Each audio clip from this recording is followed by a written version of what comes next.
देखिए नवोदय और सैनिक में पूछे जाने वाले फ्रैक्शन चैप्टर का क्वेश्चन है। क्वेश्चन क्या है बेटा? In an amount, if 1/7 of it is added, it becomes rupees 32. What is the amount? क्या कर रहा है क्वेश्चन, समझ में आ रहा है?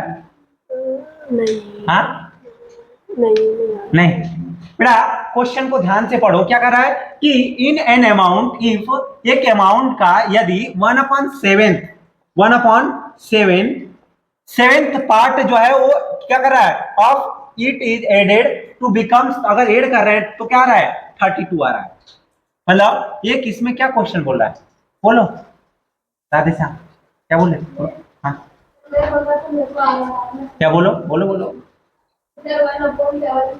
हाँ हाँ ऐसा बोल रहा है कि एक अमाउंट में, इन एन अमाउंट में यदि 1/7 ऑफ इट, उसी अमाउंट का 1/7 ऐड करें तो इट्स बिकम 32।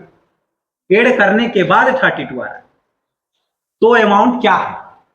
क्या कर रहा है कि एक अमाउंट में उसी अमाउंट का 1/7 क्या कर रहे हैं, ऐड कर रहे हैं। तो कितना आ रहा है 32। मतलब हम पहले अमाउंट को क्या करेंगे, x मान लेंगे। Let the amount be x, क्या मानेंगे बेटा, लेट बी अमाउंट या let the amount be x। Amount को क्या मान लिया हमने, x मान लिया। Amount be x। अब x का ही सेवेंथ क्या हो जाएगा, हमारा सेवेंथ पार्ट जो होगा वो क्या होगा, x से 1/7 में मल्टीप्लाई करेंगे तो x/7 हो जाएगा। कर रहा है कि उसी अमाउंट में देखो, इन एन अमाउंट में यदि 1/7 इट ऑफ इट, उसी का 1/7 इज एडेड कर रहे हैं।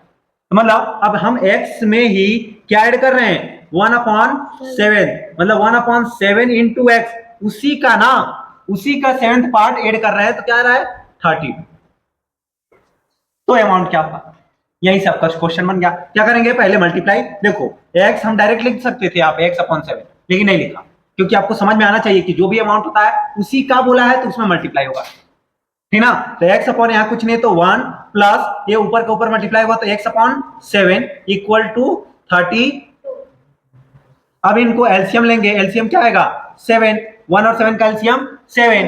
1 से 7 को डिवाइड करेंगे कितने टाइम में, 7 टाइम में, और 7 का ऊपर x मल्टीप्लाई करेंगे तो 7x, प्लस 7 से 7 को डिवाइड करेंगे 1 टाइम में और 1 का x मल्टीप्लाई करेंगे तो x इक्वल टू 32। अब यहां साइड में कर रहा हूं, देखो ध्यान क्या करेंगे। अब 7x प्लस x कितना हो जाएगा 8x। 7 आम प्लस 1 आम कितना आम, 8 आम। x को आम मान लिए तो 8x आ जाएगा। नीचे क्या है 7 इक्वल टू क्या है 32। समझ में आ रहा है? अब ये 7 उधर, इधर डिवाइड में, उधर जाके मल्टीप्लाई में, तो देखो 8x इक्वल टू 32 इंटू 7।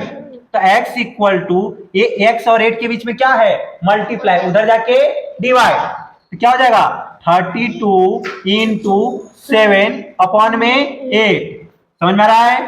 अब डिवाइड करेंगे, 8 1 जा 8, 8 4 जा 32, क्या हो जाएगा 4 इंटू 7, है ना।